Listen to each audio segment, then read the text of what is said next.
Welcome back to our fall series, our Ukimiwazas. I'll be honest, this is my least favorite of all of our falls. It is the front fall. So, as with any of the other ones, there's always the chance of things not feeling great after doing a bunch of falls. This one I find to be the worst on it. Thankfully, from a self-defense standpoint, this is probably the fall I end up using the least frequently. Usually I feel like I can roll a lot of things. From a personal standpoint, from a rollerblading, skateboarding type of standpoint, it's probably one of the falls I've used the most often if I can't roll out of something. So there are a couple ways to do this fall. They come down to hand positioning and head positioning. I have a very particular way I do this because of rollerblading more so than martial arts. And it's the way I'll continue to do this forever. So from the knees is a good place to start this fall. Just like any of the other falls, I don't want to reach for the ground, and it's real common to want to do this. This will absolutely start to hurt your wrists after a while. If it doesn't hurt your wrist on the first time, it's just a matter of time. If you're going to keep your hands open, you want to come down palms flat. You don't want to reach. And this is one of the first differences I have versus a lot of people who do this fall. I do not keep my hands open. I close my hands, and I basically hammer fist the ground.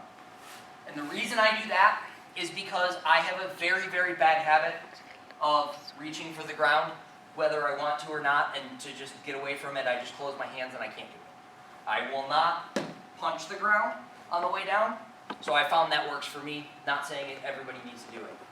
The other one is, I know a lot of people will turn their head sideways. I don't.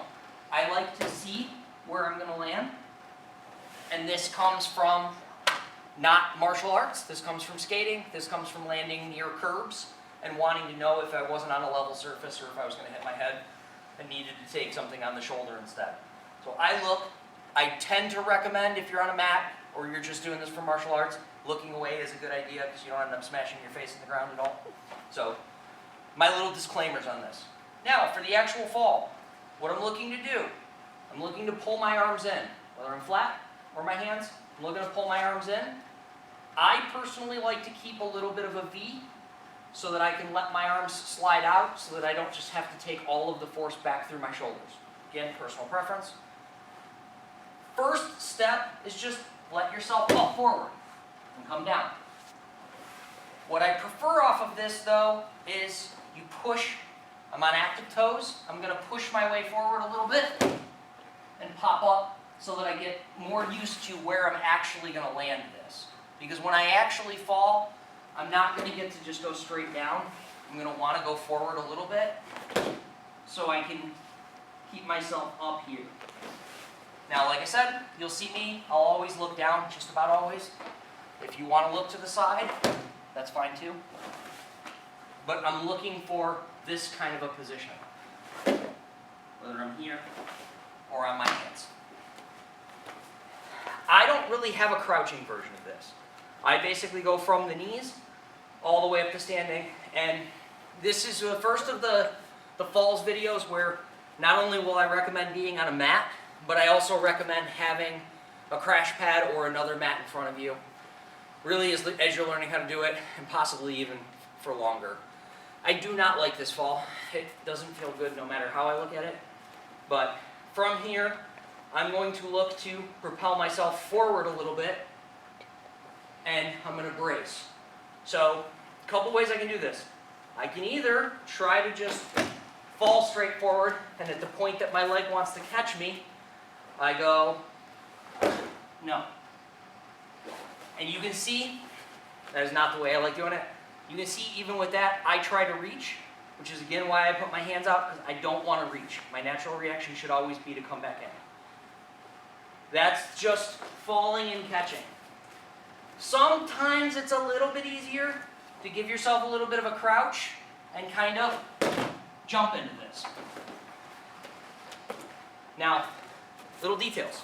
Little details I find help me. They might not help anyone else. As I crouch, as I jump, as I hit, I'm going to let this separate just a little bit. Not a lot. I'm not trying to go splat. That doesn't feel good either. But I am trying to separate just a little bit so that, again, I'm not taking all of that force back into my shoulders. When I squat, bring my hands up, come up. I'm trying not let my belt touch the ground. Trying to not let my belly touch the ground in that case. I can see purposes for allowing yourself to completely flatten out.